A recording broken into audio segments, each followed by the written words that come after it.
Bonjour tout le monde. On va entamer notre cours sur la gestion des processus.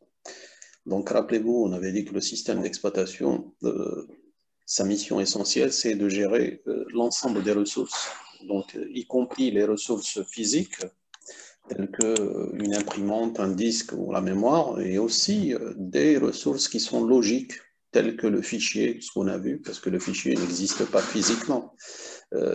De la même manière, il y a cette notion de processus, le processus qui existe en tant qu'entité logique. Et donc, cette gestion, elle fait partie de la gestion globale du système d'exploitation. Particulièrement, ce qui nous intéresse par la suite dans ce volet, c'est beaucoup plus l'utilisation de ces processus, comment on va les utiliser et comment on peut programmer des tâches qu'on peut utiliser sur le système d'exploitation d'une manière générale. Donc, ce qui nous intéresse ici, c'est cette notion de processus qu'il faut expliquer au départ parce que c'est une nouvelle notion par rapport aux utilisateurs. Et par la suite, au fur et à mesure, on essaye au fur et à mesure de comprendre cette entité de processus et comment l'utiliser d'une manière rationnelle.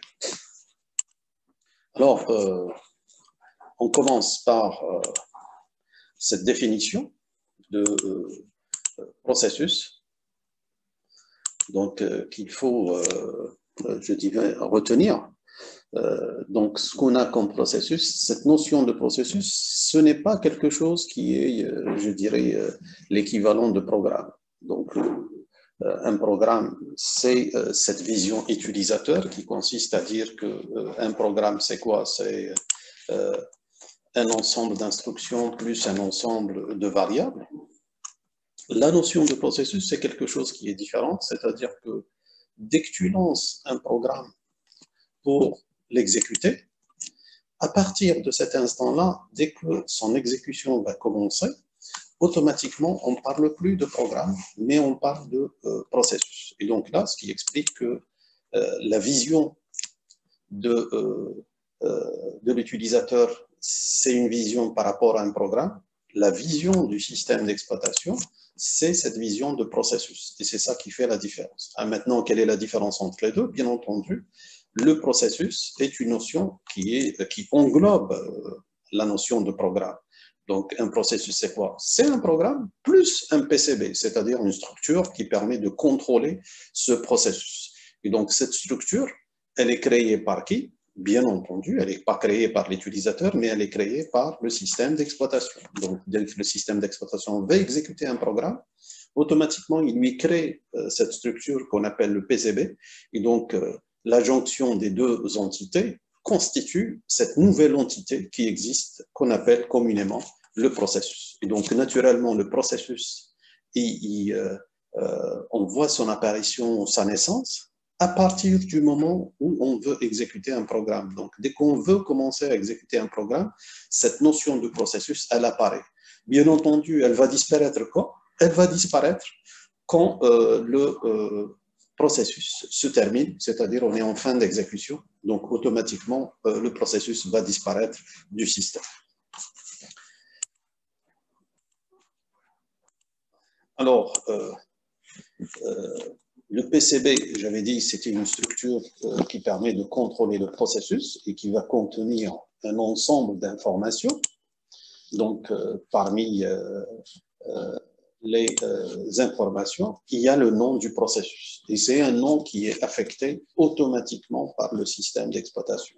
Donc, à la différence de fichiers où le système d'exploitation demande à l'utilisateur de fixer le nom du fichier, là, dans le PCB, le système d'exploitation ne demande pas à l'utilisateur de fixer son nom. Donc, le nom, il est fixé automatiquement par le système d'exploitation. Donc, ça, c'est, vous voyez la différence de gestion entre le processus et le fichier. Autre chose, on avait dit qu'un processus, automatiquement, durant toute sa vie, c'est-à-dire depuis sa création jusqu'à sa terminaison, il passe par des étapes intermédiaires. Et donc, ces étapes-là font que le processus, à tout moment, il a ce qu'on appelle un état. Un état, c'est-à-dire dans quelle situation il se trouve. Donc, il peut se trouver dans la situation d'exécution, c'est-à-dire il est ce qu'on appelle communément actif, comme il peut être dans l'état prêt, c'est-à-dire qu'il est là, il attend son tour pour pouvoir s'exécuter. Comme il peut être, par exemple, dans un état bloqué, c'est-à-dire qu'il a besoin de quelque chose, il n'arrive pas à l'avoir, et donc il se met en attente jusqu'à la satisfaction de sa requête. Et donc ça, c'est ce qui désigne par l'information contenue dans le PCB qu'on appelle l'état. Ensuite, il peut y avoir aussi cette notion de priorité. Donc, dans un système qui gère les processus, donc vous avez à un moment donné, tel que le système Unix, on l'a défini dès le départ en disant que Unix était un système multitâche, multi-utilisateur. Donc, multitâche, ça veut dire quoi? Ça veut dire qu'il y a plusieurs processus qui peuvent s'exécuter en même temps. Sachant qu'on a uniquement un seul processeur, ça veut dire qu'à un moment donné, il n'y a qu'un seul processus qui va s'exécuter. Donc, ça, c'est un peu le problème qui se pose d'une manière générale dans toutes les activités. Ce que vous avez, le problème de l'offre et de la demande. C'est-à-dire que quand vous avez la demande qui est plus grande que l'offre, ça veut dire quoi? Ça veut dire qu'il y a plusieurs demandes qui sont en compétition de la ressource. C'est ce qui est le cas ici. Tu as un système multitâche, ça veut dire que tu as plusieurs processus qui veulent s'exécuter. Et de l'autre côté, tu as un seul processeur. Donc, à qui, la question qui va se poser au système d'exploitation, à qui affecter le processeur pour permettre à un processus de s'exécuter? Dans beaucoup de systèmes, particulièrement les systèmes modernes actuels, utilisent cette notion de priorité. Ça veut dire quoi? Ça veut dire que dans le PCB, tu vas affecter un champ qui est une valeur, et cette valeur-là, c'est elle qui va définir la priorité, c'est-à-dire quel est le processus qui est le plus prioritaire qui va s'exécuter en premier. Et donc, Unix, il fonctionne selon ce schéma, c'est-à-dire qu'il affecte une priorité à chaque processus, et bien entendu, à chaque fois quand il veut exécuter un processus, parmi les processus qui sont prêts pour s'exécuter, il va choisir le plus prioritaire. Et donc ça, c'est la politique de gestion des processus au niveau d'Unix. On a aussi, pour chaque processus, on sait qu'un processus, il occupe de l'espace mémoire, parce que si tu veux exécuter un programme, il faut le charger du disque vers la mémoire pour qu'il puisse s'exécuter par la suite. Et donc, quand tu le charges au niveau de la mémoire, ça veut dire qu'il va occuper un espace mémoire. Et donc, cet espace mémoire qui est occupé par le processus, il faudrait que le système d'exploitation veille à ce qu'aucun processus ne puisse modifier l'espace mémoire d'un autre processus sans qu'il soit autorisé. C'est un peu la même philosophie que celle des fichiers, c'est-à-dire que tu as un fichier, il ne faudrait pas qu'un autre utilisateur puisse modifier ton fichier sans que tu lui donnes le droit. Et donc, comment le système il arrive à définir ça? Dans la première des étapes, c'est que chaque processus, il va recueillir les informations sur le processus pour dire à quel espace mémoire il a été chargé. Donc, cette information-là, elle sera stockée dans le PCB, et comme ça, à chaque fois que le processus lui-même, s'il veut accéder à une zone en dehors de la zone qui est définie de PCB, il va voir est-ce qu'il a le droit d'accès ou pas. Sinon, quand c'est la zone elle est à l'intérieur, il n'y a aucun problème, il peut faire tout ce qu'il veut par rapport à son programme. Et il a aussi des informations sur les fichiers ouverts, c'est-à-dire qu'à un moment donné, le processus ouvre un fichier, automatiquement, il y a ce qu'on appelle des descripteurs de ces fichiers-là qui indiquent le nom de fichier ainsi que la position de fichier. Par exemple, à un moment donné, tu as ouvert un fichier, tu lis une information, automatiquement, le descripteur il va décrire à quelle position tu as lu et tu es arrivé. Quand tu vas faire la prochaine lecture, il sait que tu ne vas pas lire à partir du début. Tu as déjà lu une partie, donc tu vas lire la partie suivante et ainsi de suite. Donc ces descripteurs aident pour la manipulation des fichiers. Pour cela, il y a ce qu'on appelle les descripteurs de fichiers qui sont ouverts. Et donc, point qui veut dire bien d'autres informations. Et donc ça, c'est la liste exhaustive. En général, elle dépend du système d'exploitation lui-même. Et donc, chaque système d'exploitation, il a une liste bien précise qui est faite. Et c'est ce qui fait que les PCB changent d'un système d'exploitation à un autre. Donc, il y a effectivement un certain nombre d'informations en commun entre tous les PCB des systèmes différents. Mais il y a des particularités. Chaque système a ses particularités. On verra par la suite pour Unix quels sont les champs qui sont utilisés dans ce système. Alors, toujours avec cette notion de processus, donc on avait dit que le processus, c'était quoi? Ce n'est autre que un programme qui est en exécution. Moralité, c'est que je peux avoir plusieurs processus qui sont issus du même programme. Ça veut dire quoi? Ça veut dire qu'à un moment donné, je peux demander au système d'exploitation de lancer l'exécution du même programme plusieurs fois. Donc, il peut le faire. Il n'y a aucun problème. Pourquoi? Parce que je vais avoir plusieurs processus qui sont différents et que je peux facilement distinguer les uns des autres. Pourquoi? Parce qu'à chaque processus, j'ai le PCB et donc automatiquement, j'ai l'information sur ce processus et donc il n'y a pas de confusion entre les différents processus. Y compris pour cette histoire de nom, puisque le système d'exploitation, c'est lui qui donne le nom au processus. Alors, en général, sous Unix, d'une manière pratique, qu'est-ce qu'il fait, le système? Souvent, il maintient un compteur. Donc, à l'origine, ce compteur, il est à 0. Dès qu'il crée le processus, le premier processus, il lui donne la valeur 0. Ensuite, qu'est-ce qu'il fait? Il rajoute 1 à ce compteur. Et donc, automatiquement, à chaque création de processus, il lui affecte la valeur du compteur et il augmente le compteur de 1. Donc, moralité, les différentes valeurs du compteur, elles sont toutes différentes. Du coup, les noms des processus sont tous différents. Et donc, ça permettra au système d'exploitation de distinguer les différents processus. Et c'est comme ça qu'on arrive facilement à avoir plusieurs processus qui sont issus d'un même programme. Et c'est ce que vous faites en général dans la manipulation au niveau de vos machines. Vous pouvez lancer un éditeur avec, qui va ouvrir un fichier F1 et vous pouvez lancer le même éditeur qui va ouvrir un fichier avec le nom F2, etc. Et ça vous permettra d'avoir le même éditeur qui est ouvert 2 fois, mais avec des données qui sont différentes et donc vous pouvez les exécuter d'une manière différente. La même chose se passe quand on fait de la navigation sur Internet. On peut lancer plusieurs copies du navigateur et donc on aurait plusieurs fenêtres au niveau de notre machine et ça nous permet de faire des navigations sur Internet sans aucune confusion entre les différentes copies. Pourquoi? Parce que chaque copie, elle a ses informations dictées par son PCB.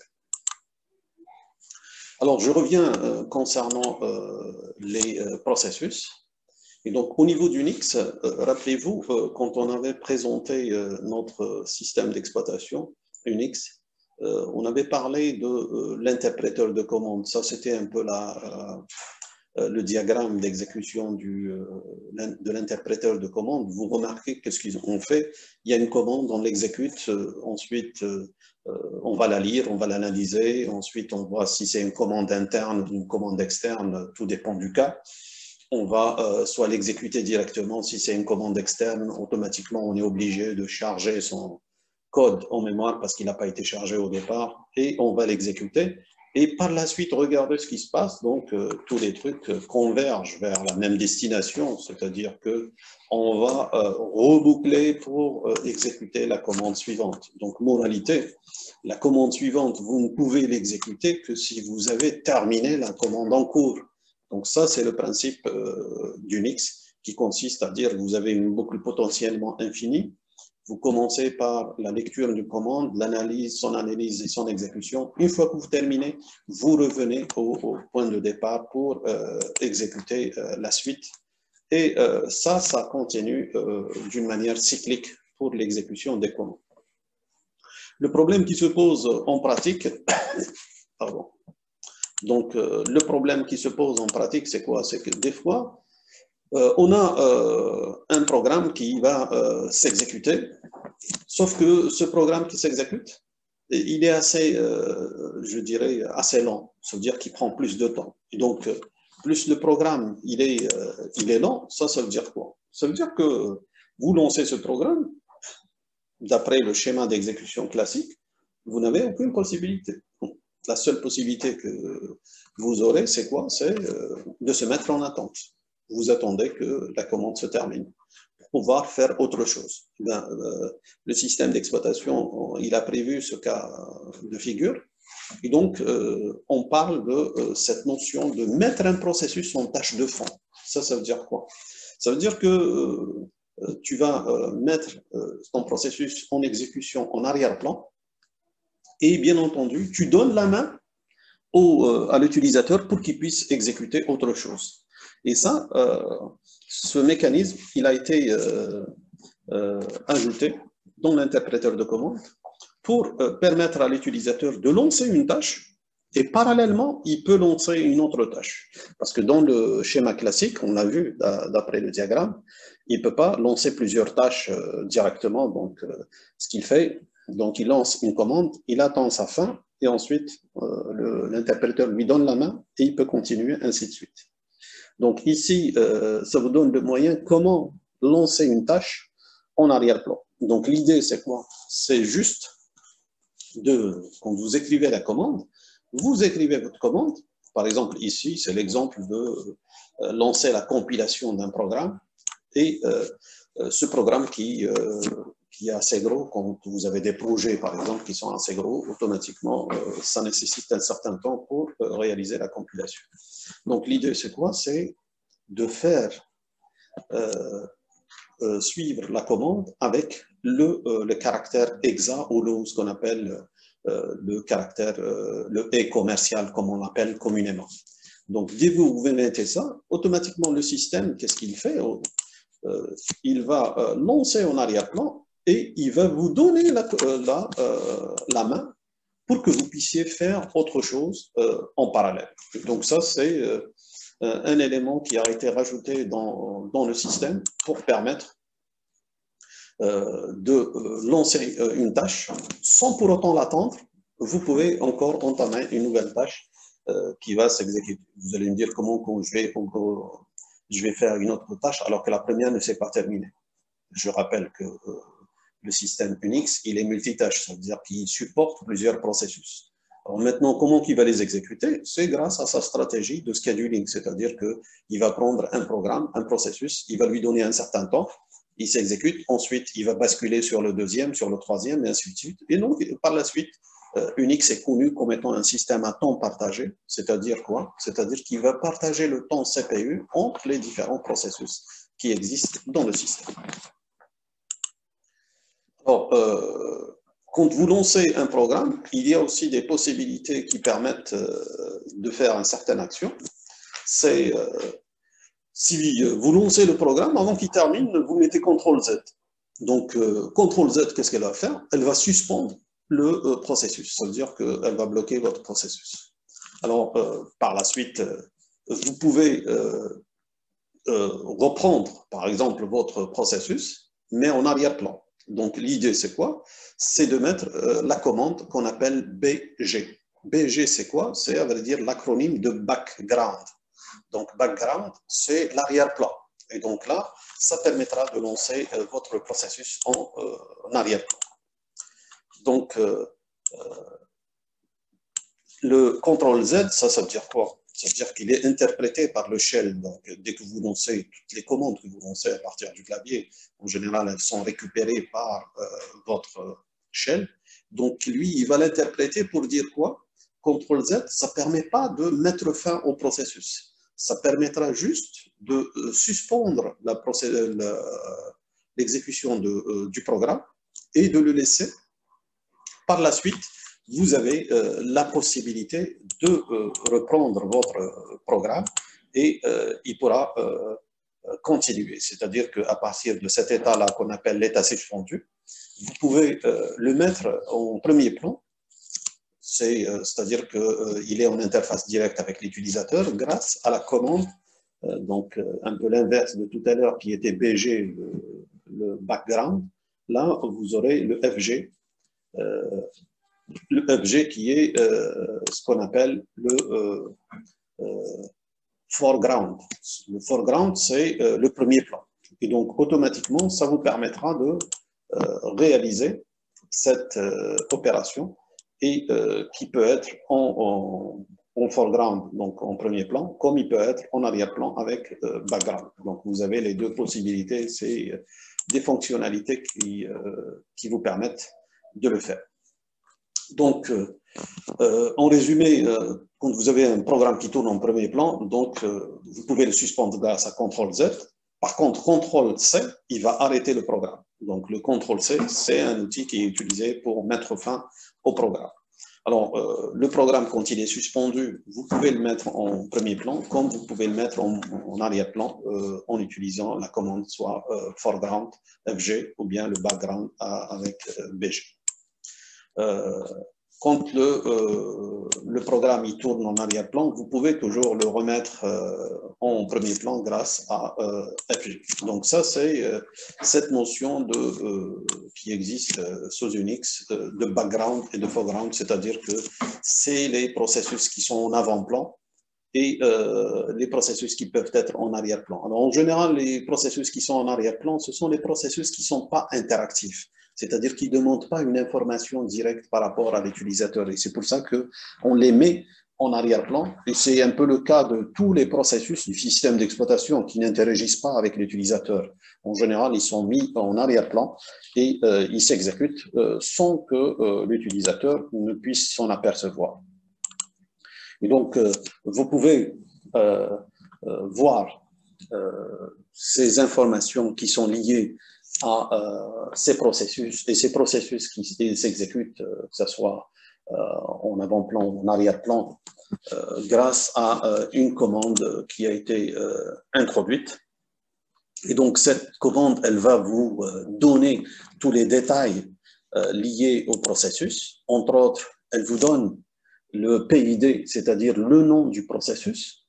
Donc, quand vous affichez les détails de l'information sur le processus, à vrai dire, cette commande, qu'est-ce qu'elle fait? Mais tout simplement, elle va accéder au PCB du processus, elle récupère toutes les informations, elle va vous afficher ces informations à l'écran. C'est ce qui se passe. Parmi ces informations-là, vous avez le PID qui est le nom du processus. J'avais dit que ça, c'était un numéro. Vous avez aussi l'identificateur de l'utilisateur.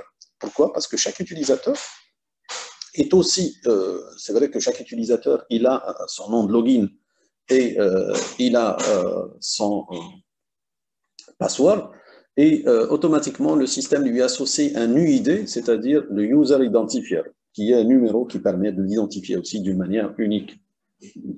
Là aussi, c'est la même technique, c'est qu'à chaque fois que vous créez un compte utilisateur, vous lui donnez un numéro et vous augmentez de 1, donc par la suite, à chaque création de compte, vous avez un nouveau numéro. Donc, on peut se poser la question pour dire, tiens, il y a le UID de l'utilisateur dans le processus. Pourquoi qu'on a mis ça? Pourquoi on a mis ça? Il faut faire un peu les liens avec ce qu'on a vu déjà dans le chapitre précédent, la gestion des fichiers. Donc, dans la gestion des fichiers, vous avez cette notion de propriétaire. Et donc, automatiquement, cette notion de propriétaire, elle va vous indiquer, à un moment donné, si le processus veut accéder à un fichier. On va savoir, est-ce que ce processus, il appartient à l'utilisateur. Donc, s'il appartient à l'utilisateur, donc automatiquement, il a les droits du propriétaire. Et donc, ça lui permettra de faire les actions ou les accès qui sont fixés par les droits d'accès pour le propriétaire. Et d'une manière aussi similaire, vous avez aussi dans le PCB le GID. Le GID, c'est l'identifiant du groupe auquel il appartient à l'utilisateur. Et ça permettra automatiquement, lors de l'accès au fichier, de savoir est-ce qu'il a les droits. Donc, si le fichier n'est pas sa propriété, donc, mais la propriété d'un autre utilisateur, il va voir que est-ce que le groupe auquel appartient l'utilisateur a ses droits fournis, donc ce qui lui permettra de réaliser les actions en conséquence. Parce qu'à un moment donné, toutes les actions de fichiers se font grâce à un processus. Donc ce processus-là, il faudrait voir quel est son lien avec le propriétaire et quel est son lien avec le groupe. Et donc, éventuellement, ça permettra de savoir est-ce qu'il peut obtenir ou pas les droits d'accès. Tout dépend s'il est le propriétaire ou bien s'il appartient au groupe en question. Et donc, c'est comme ça qu'on fait le lien entre déjà ces deux parties, gestion des fichiers et gestion des processus. On peut trouver aussi d'autres informations. Donc, parmi les informations, vous avez la durée de traitement utilisée, c'est-à-dire le temps CPU qui a été consommé par l'utilisateur. Alors, on peut se demander pourquoi on a cette information. Parce que tout simplement, sous Unix, chaque processus, quand il s'exécute, il va consommer du temps CPU. Mais il ne faut pas avoir à l'idée, à l'esprit que les choses, je dirais, sont gratuites. On va dire, chaque chose a son prix.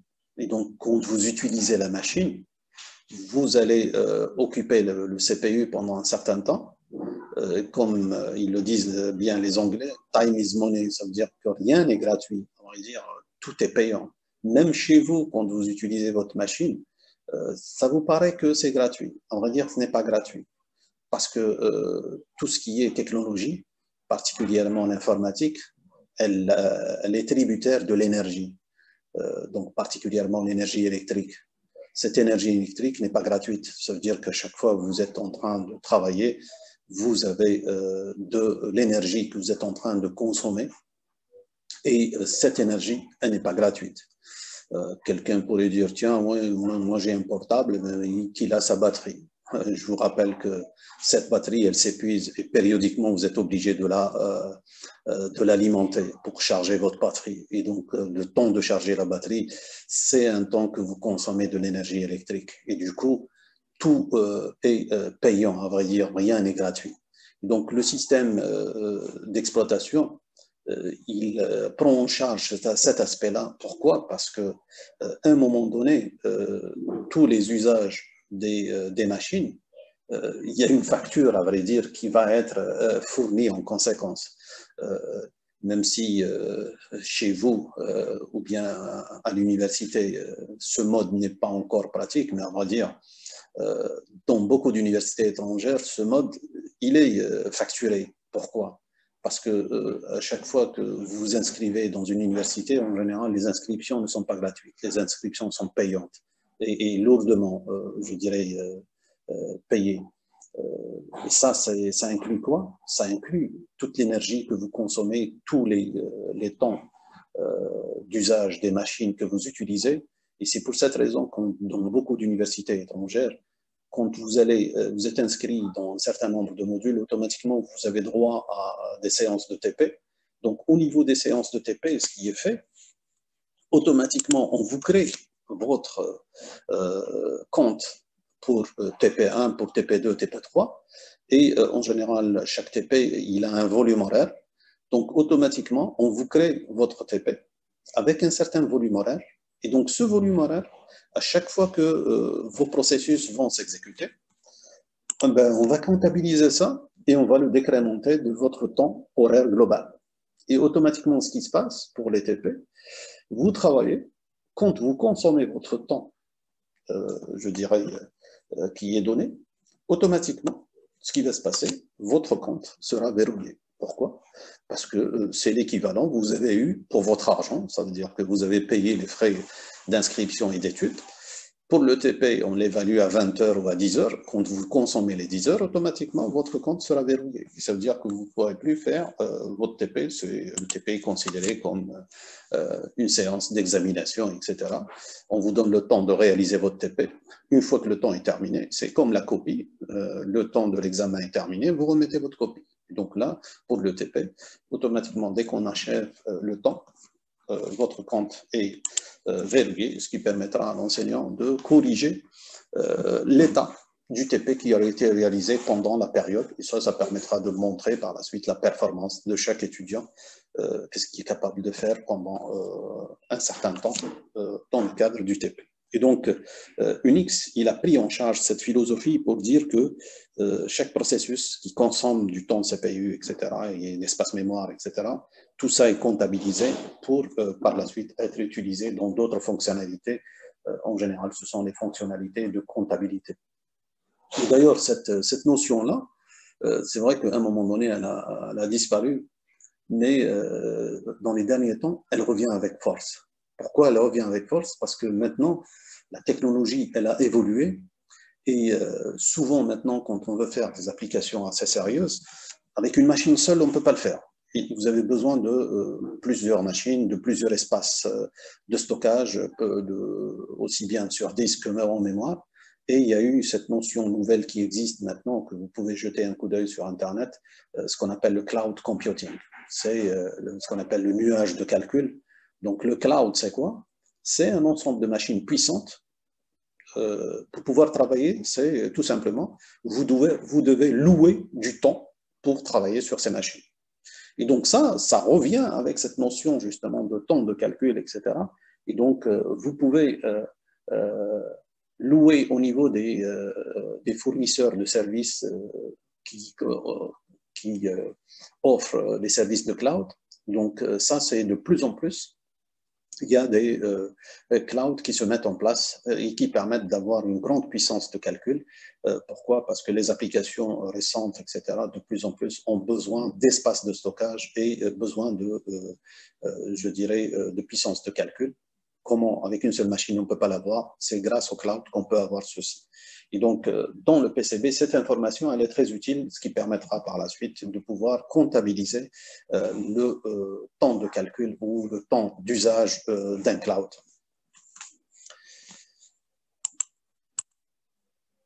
Alors, on a aussi, dans le PCB, vous avez la référence au répertoire de travail courant, donc ce qui permettra de vous localiser à chaque fois dans le répertoire courant. Vous pouvez vous demander pourquoi on a ça. Ça, c'est quelque chose qui est très utile. Pourquoi? Pour un moment donné, quand vous vous trouvez dans un répertoire courant, donc en faisant le lien avec ce qu'on a dit dans le chapitre précédent, rappelez-vous, un fichier, il a deux chemins d'accès. Vous avez le chemin absolu, qui commence à partir de la racine, ou bien vous avez le chemin relatif. Donc, quand vous dites le chemin relatif, c'est en général par rapport au répertoire courant. Donc, le répertoire courant, à tout moment, quand vous désignez un fichier, là, grâce à cette information, on sait où est-ce qu'on se trouve. Et donc, automatiquement, quand vous indiquez, par exemple, le chemin point, c'est quoi? C'est par rapport au répertoire courant. Comment on a cette information? Grâce au PCB, on a cette information qui désigne l'endroit où on se trouve et à partir de là, on peut l'utiliser. Et donc, ça vous permettra de désigner, par exemple, des fichiers qui se trouvent dans ce répertoire courant directement par leur nom. Et donc, le système de fichiers en général, quand vous lui dites, par exemple, ouvrez-moi ce fichier, vous donnez le nom de fichier, qu'est-ce qu'il va faire? Ben, il va chercher dans le répertoire courant, c'est ce qu'il fait. Et donc, comment il va chercher dans le répertoire courant? Grâce à cette information. Pourquoi on a cette information? Parce que d'un processus à un autre, chaque processus, il a son répertoire courant. Et donc, automatiquement, le système, quand il bascule d'un répertoire, d'un processus à un autre, il faudrait savoir pour chaque processus quel est le répertoire courant. Et donc, ce qui lui permettra de travailler en conséquence. Et donc, ça, c'est pour les informations qui se trouvent dans le PCB. Et bien entendu, la table des références des fichiers qui sont ouverts. Pourquoi? Parce qu'un processus peut ouvrir plusieurs fichiers et chaque fichier, à vrai dire, ce que j'ai dit tout à l'heure, vous avez le descripteur qui permet d'indiquer le fichier et la position dans laquelle on se trouve dans le fichier. Parce qu'à un moment donné, imaginez que vous êtes en train de lire, vous avez lu un certain nombre d'informations, vous demandez à lire l'information suivante. Donc, grâce au descripteur, on sait quelle est la position de l'information suivante. La même chose, quand vous êtes en train d'écrire sur le fichier, on sait à quelle position vous vous trouvez. Quand vous lui dites écrire, il ne va pas écraser l'information précédente, mais il va passer à une information suivante. Et donc, c'est ce qui permettra de garder la cohérence du fichier en question. Et donc, de la sorte, on a un ensemble d'informations qui vont permettre au système de pouvoir gérer le processus et de continuer son exécution de la manière la plus appropriée, c'est-à-dire qu'il n'y a pas de confusion ni risque de perte de l'information, puisqu'on avait toutes les informations nécessaires. Vous avez vu pour un fichier, par exemple, on sait quel est l'UID, c'est-à-dire quel est le propriétaire, et du coup, on sait quels sont les droits du propriétaire grâce à ce fichier. Au même titre, s'il n'est pas propriétaire, mais il appartient au groupe, on sait s'il appartient au groupe en faisant la comparaison entre le groupe qui se trouve dans les propriétés de fichiers et dans le PCB, et s'il y a concordance automatiquement, on lui affecte les droits automatiquement, et donc il peut utiliser le fichier d'une manière automatique. Et on avait aussi le répertoire courant dans lequel il se trouve le processus pour l'exécution des différentes commandes, et ainsi de suite. Et donc, le temps consommé, la priorité, etc. Donc, vous avez une idée globale sur le processus, et c'est ce qui confirme un peu tout à l'heure quand j'ai dit au niveau de la définition, un processus, c'est quoi? C'est un programme en exécution. C'est-à-dire que quand le programme est en exécution, c'est qu'il utilise plusieurs ressources. Et donc, il faut savoir quelles sont toutes ces ressources qui sont en cours d'utilisation. Grâce au PCB, vous avez vu que vous avez toutes les informations nécessaires pour l'exécution de votre processus.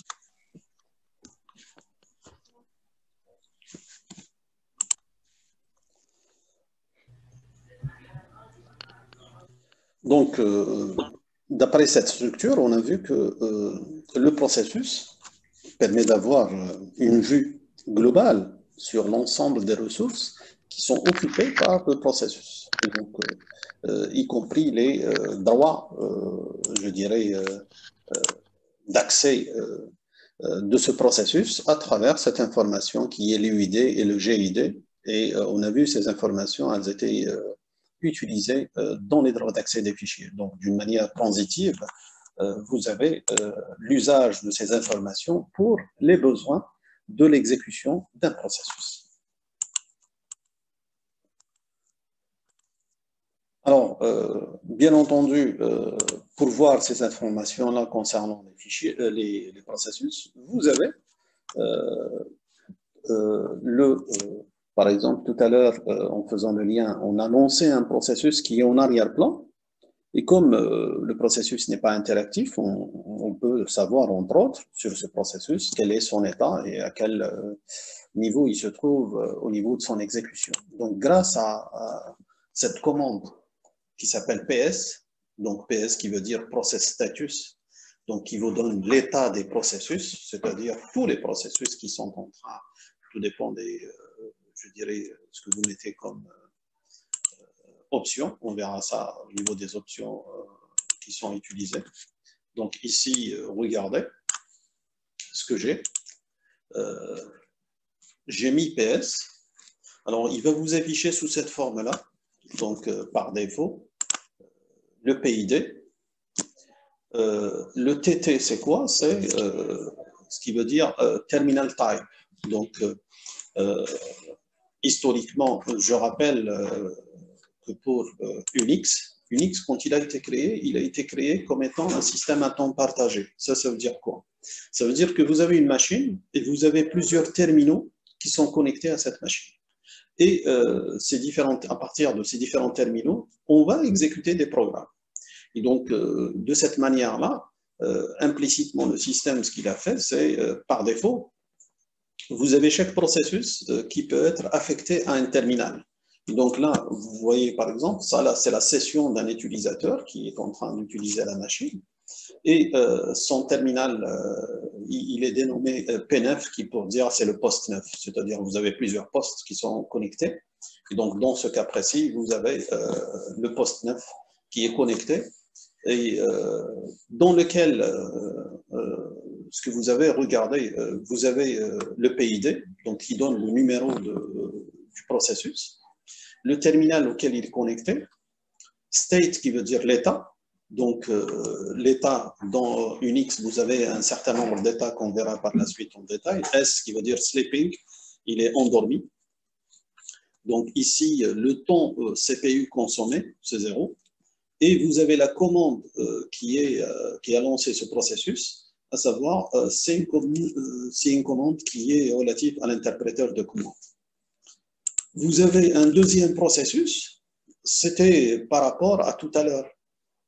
C'est le processus qu'on appelle lié à, rappelez-vous tout à l'heure, c'est pour faire le lien par rapport à tout à l'heure, on avait lancé la compilation du fichier de gros programmes, etc., donc qui nécessite du temps et qui tournait en arrière-plan. Donc vous voyez ici, il est en train de consommer un temps, il a déjà consommé un certain temps CPU. Et vous avez aussi ce qui vous affiche, il vous affiche aussi, regardez, PS. PS, ce n'est autre que la commande qu'on vient de lancer. Et donc, parce que cette commande, c'est quoi? C'est aussi un processus qui va s'exécuter. Donc, on veut réaliser un certain travail, automatiquement, vous êtes obligé de lancer une commande.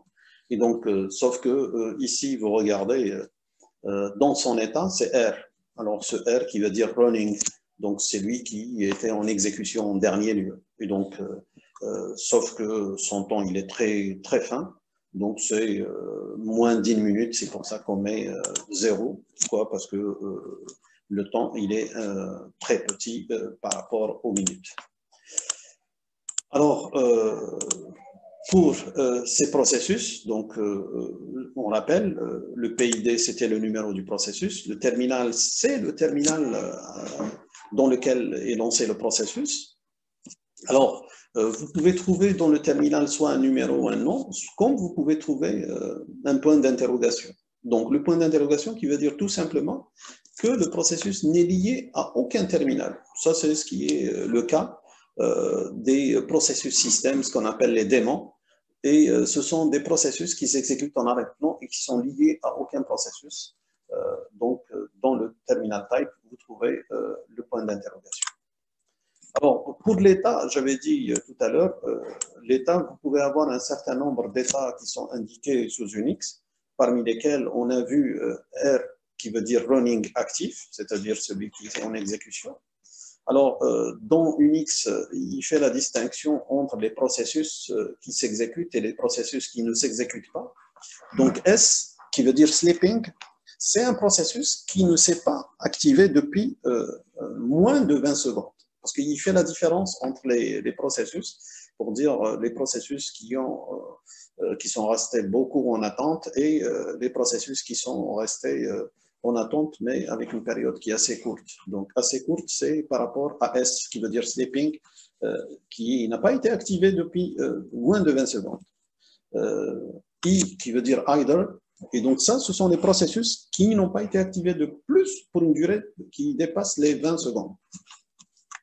Alors, T, qui veut dire arrêter, et on va dire arrêter dans le sens suspendu, hein, pas arrêter, pas l'arrêt global. Donc, ce qu'on a vu tout à l'heure quand on mettait, par exemple, le contrôle Z qui permet de suspendre le processus. Donc, le T qui veut dire à partir de interrupted, c'est-à-dire qu'il a été interrompu, arrêté momentanément, et donc il a cette... Et vous trouvez le Z qui veut dire zombie, c'est quoi? Rappelez-vous, on avait dit que la durée de vie d'un processus, elle commence à partir de sa création jusqu'à sa terminaison.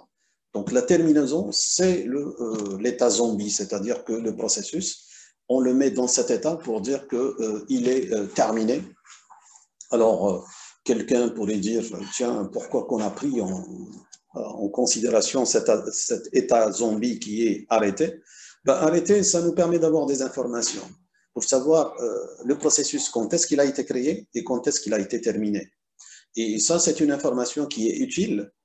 Pourquoi? Parce que par la suite, et c'est ce que vous trouvez maintenant dans beaucoup d'applications réelles, courantes, par exemple, vous cherchez dans les réseaux sociaux ou autres, une personne, grâce à cette information-là, le système vous répond pour lui dire vu dernièrement à telle date. Ça, c'est quoi? C'est, à vrai dire, la dernière session dans laquelle il a été connecté. Et donc, grâce à cet état-là, qui a permis de récupérer l'information pour dire qu'il a été connecté à telle date, à telle heure. Et donc, on sait que c'est la dernière date dans laquelle il a pu se connecter au système. Et donc, Unix garde cette information, ce qui permet d'avoir l'historique de l'information. Vous avez aussi le time, donc c'est ce que j'ai dit, c'est le temps machine utilisé par le programme. Donc, ça, c'est ce qui vous donne exactement l'exemple de tout à l'heure au niveau des TP pour dire quel est le temps qui a été utilisé pour les sessions.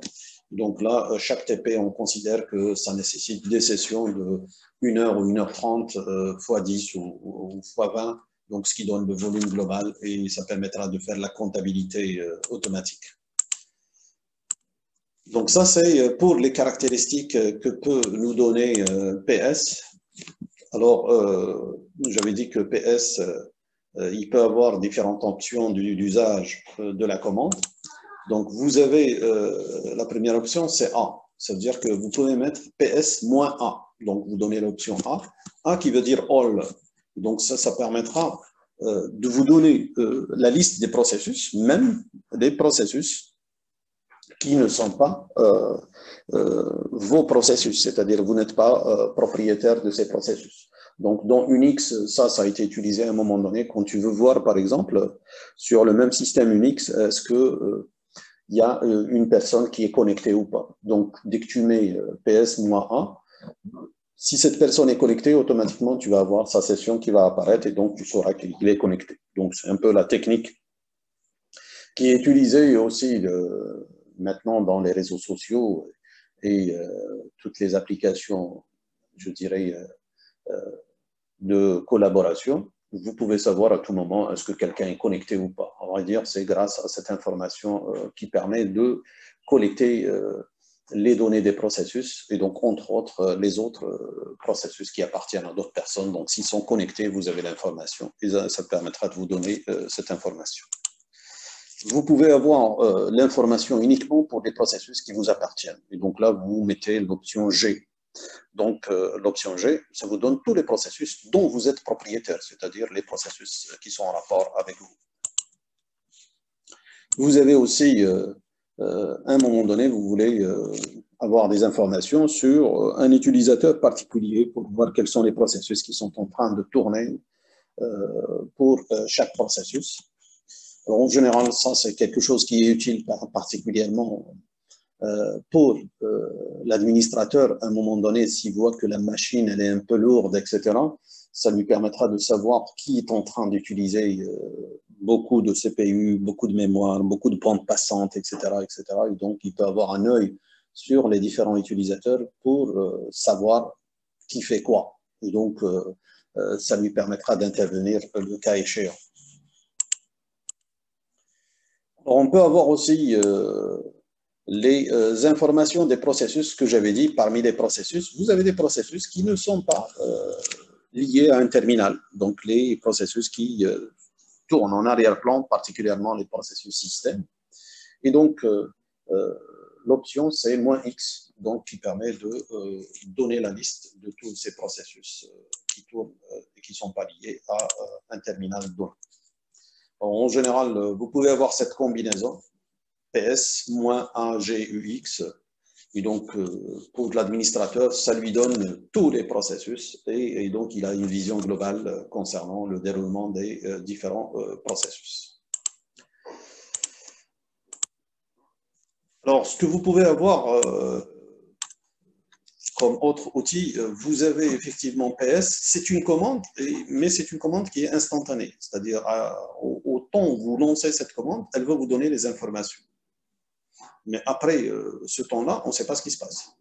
Donc, si vous voulez avoir une idée en permanence sur ce qui se passe, il y a eu une commande qui fait les choses dans ce sens. C'est ce qu'on appelle la commande top. Donc, top, c'est la commande qui permet d'afficher d'une manière dynamique. Ça veut dire quoi? Elle va vous afficher une fenêtre dans laquelle il y a tous les processus. Et bien entendu, il va y avoir, vous allez voir visuellement le changement des paramètres, c'est-à-dire à chaque fois qu'un processus il change d'état ou bien il consomme de temps CPU supplémentaire, etc., vous voyez les modifications sur la fenêtre en temps réel.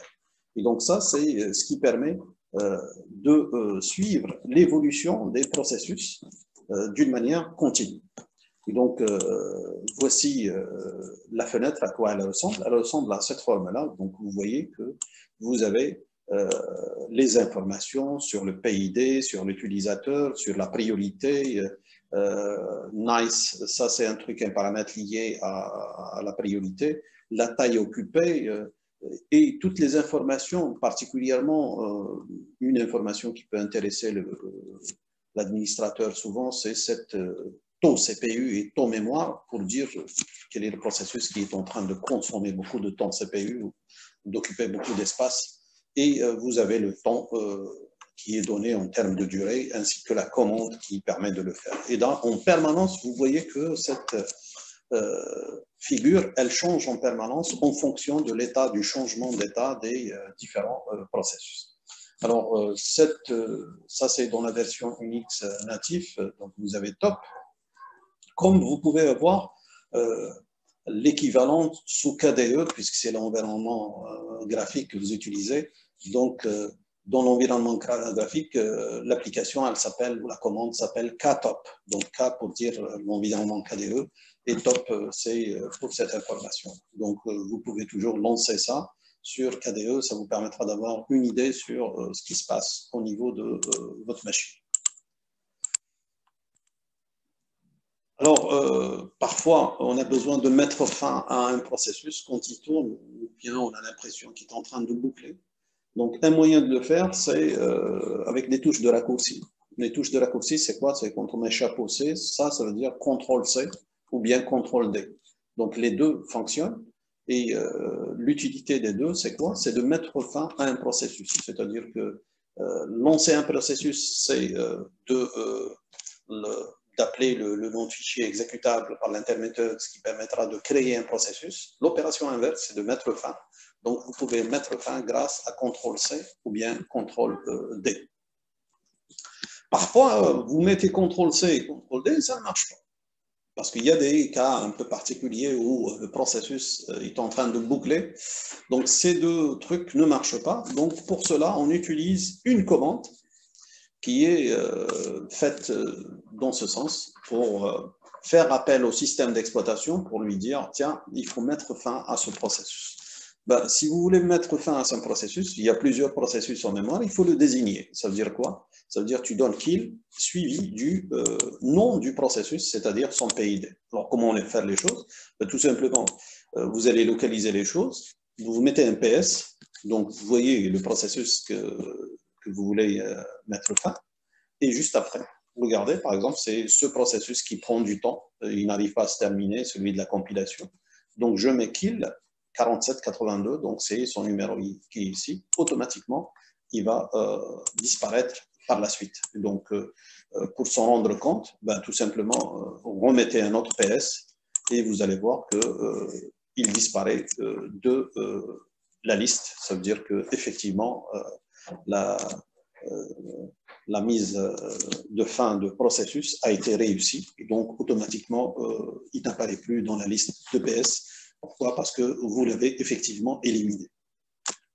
Parfois, dans des cas un peu plus complexes, où le processus, l'état de processus fait qu'on n'arrive pas à le tuer, il y a un mode qui est un peu, je dirais, prioritaire. Pourquoi? Parce qu'on utilise un peu quelque chose qui est lié au système d'exploitation, c'est-à-dire les interruptions.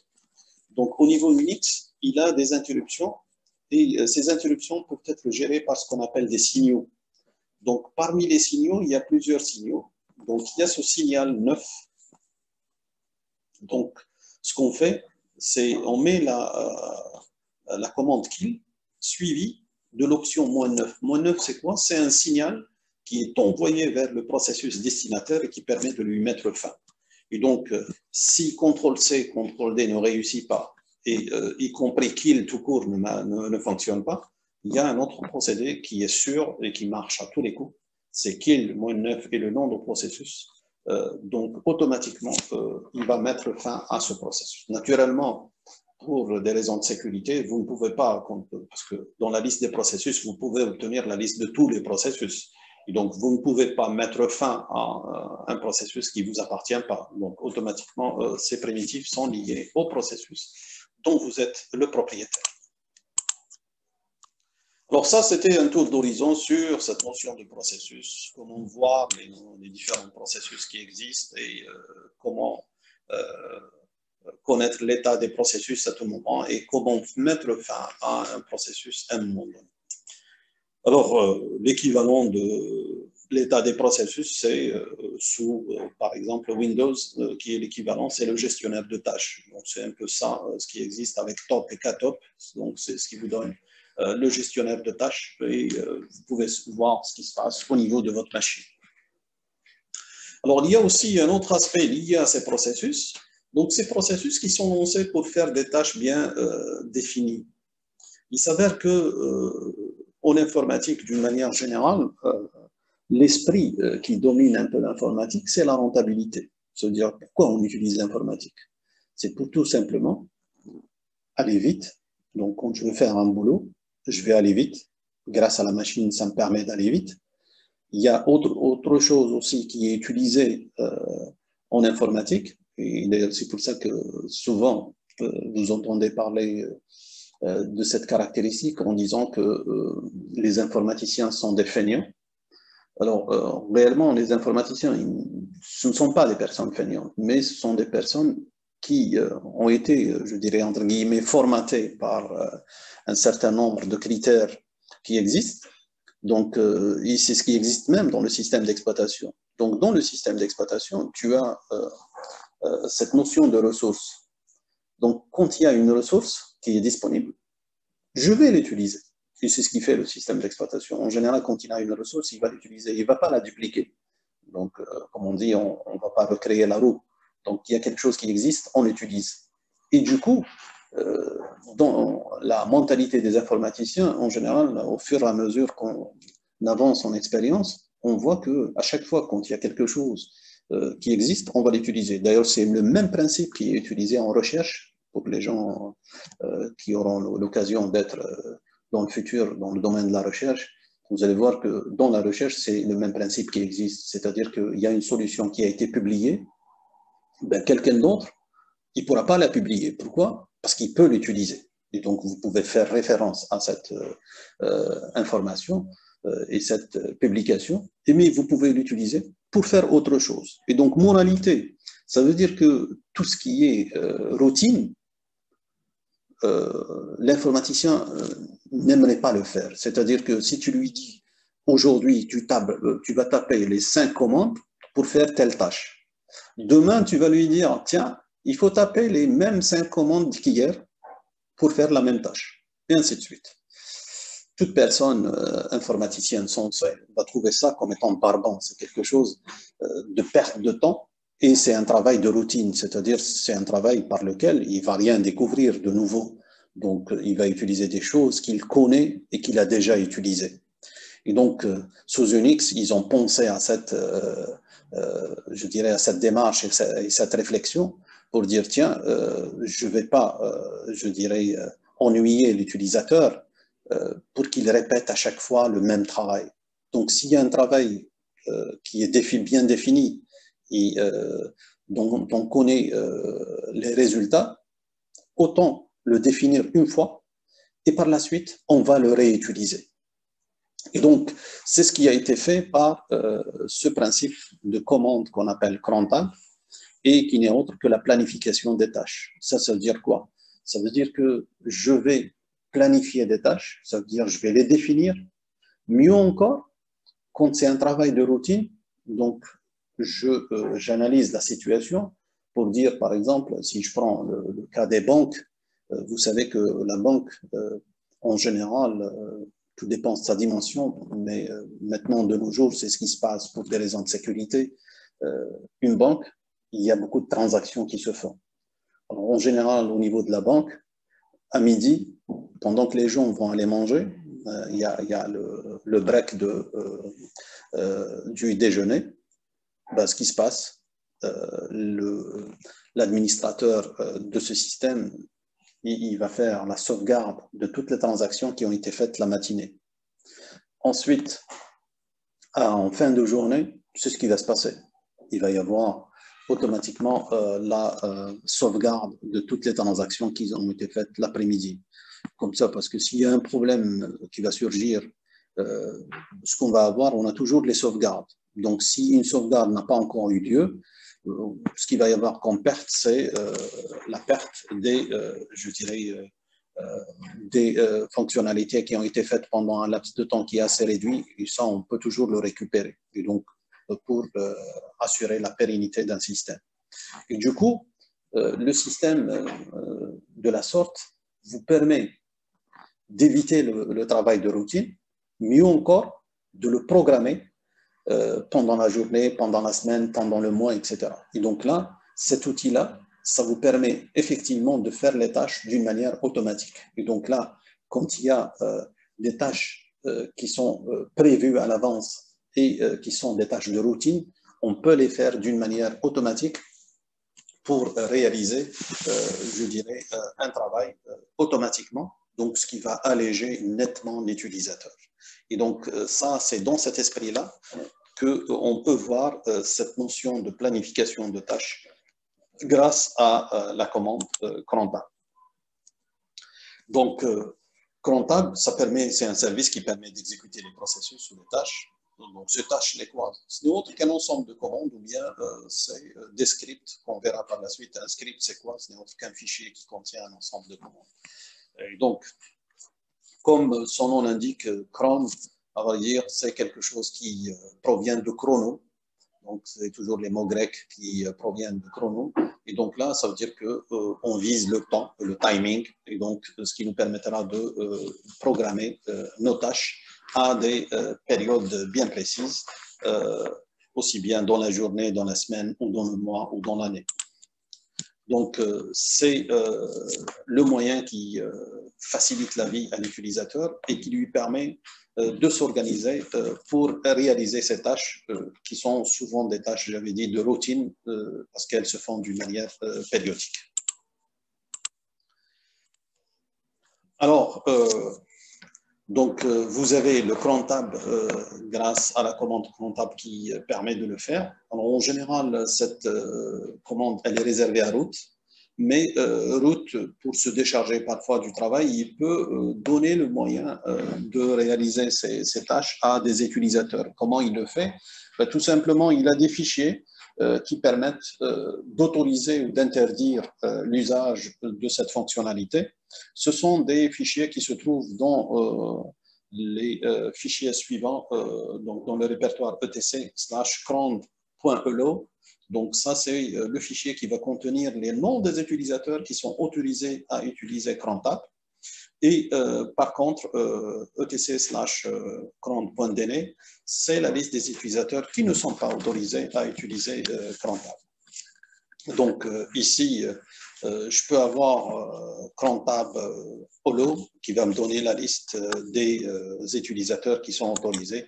Vous pouvez avoir aussi l'effet inverse pour les utilisateurs qui ne sont pas autorisés. Maintenant, comment fonctionne justement cette tâche de planification qui planifie les tâches, qui permet de les lancer à des périodes bien déterminées? Ben, le processus cron, il est en général lancé au démarrage, c'est-à-dire que quand vous lancez votre système d'exploitation, automatiquement, ce processus est lancé automatiquement. Donc, vous pouvez le lancer à la phase d'initialisation. Donc, ça permettra de lancer ce processus. Donc, voici son chemin d'accès pour pouvoir lancer ce processus. Alors, ce processus, comment il va fonctionner? Ce processus, comme c'est indiqué ici, je l'ai mis en gras exprès, ce processus, c'est un processus qui va lire des informations chaque minute. Donc, chaque minute, qu'est-ce qu'il va voir? Il va voir deux fichiers. C'est le fichier /var/spool/cron et le fichier etc/crontab. Alors, effectivement, le /crontab, qu'est-ce qu'il indique? Il indique principalement les tâches qui ont été planifiées préalablement pour dire Maintenant, il va se déclencher, il est midi par exemple.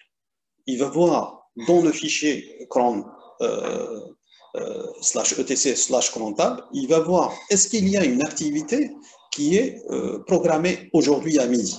Donc si c'est oui, il va l'annoncer.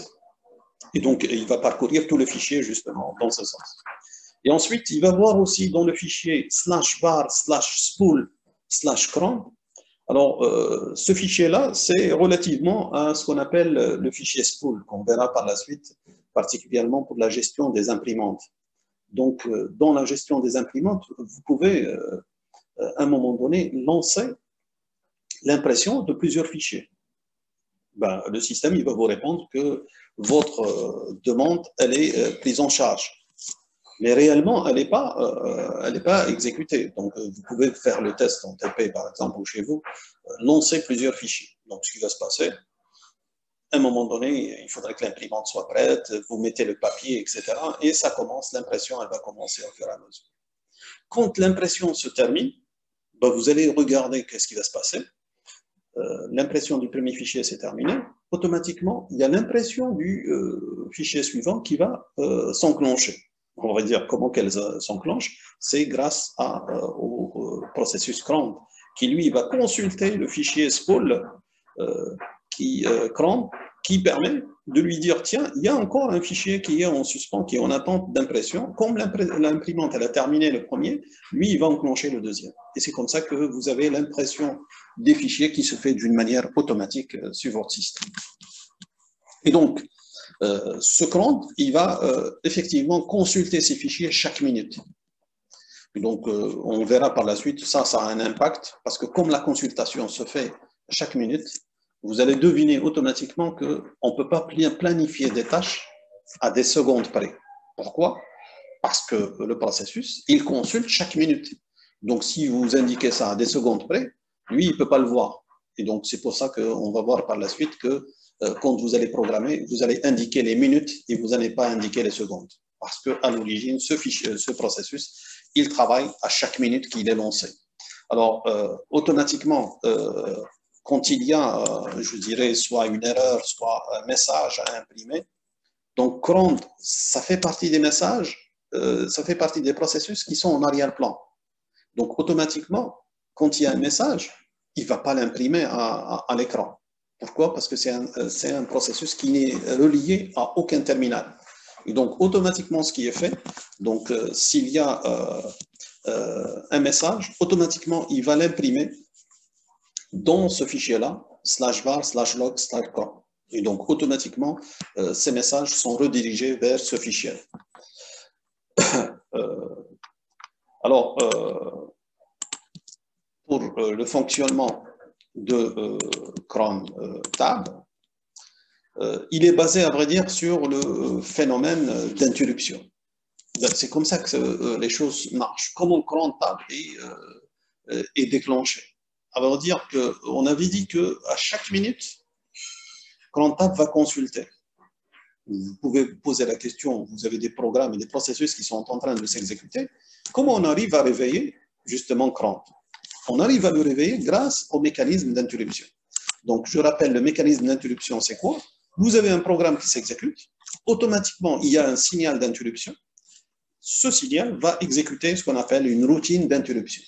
Et donc, quelle est la routine d'interruption qui est liée dans nos cas de crontab? C'est quoi? Ce n'est autre que la routine du timer.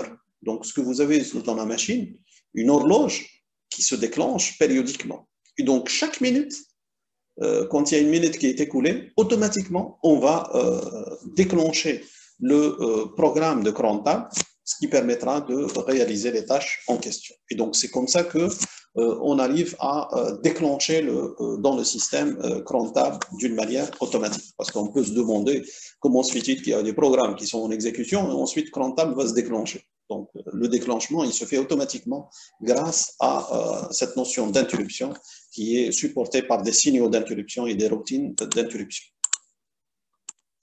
Et donc, la commande crontab, vous avez, c'est comme toutes les commandes Unix, elle a des paramètres et des options. Donc, vous pouvez afficher, par exemple, le crontab de l'utilisateur X, vous pouvez à un moment donné effacer la planification des tâches, vous voulez la supprimer. Donc, comme vous pouvez examiner, donc là, si vous êtes propriétaire ou autorisé, vous pouvez mettre comptable directement moins L, ça vous affiche votre comptable. Là, vous pouvez désigner en tant que route, vous désignez l'utilisateur que vous voulez, quel est le comptable qu'il a pu planifier, etc., pour voir le contenu.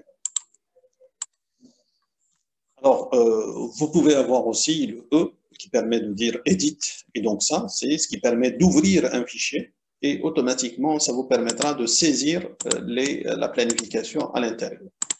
Maintenant, quelle est la syntaxe de ces fichiers comptables? Ces fichiers comptables, c'est un ensemble de lignes. Ces lignes, chaque ligne, elle est composée de 6 champs. Donc, ça, c'est ce qu'il faut retenir. Vous avez, chaque ligne est composée de 6 champs. Les 5 premiers déterminent les moments d'exécution de la tâche décrite. Donc là, ça veut dire ce qu'on appelle les champs temporels. Et le 6e champ, c'est le champ action, c'est-à-dire quelle est l'action qu'on doit réaliser ou le programme, le processus qu'on va exécuter.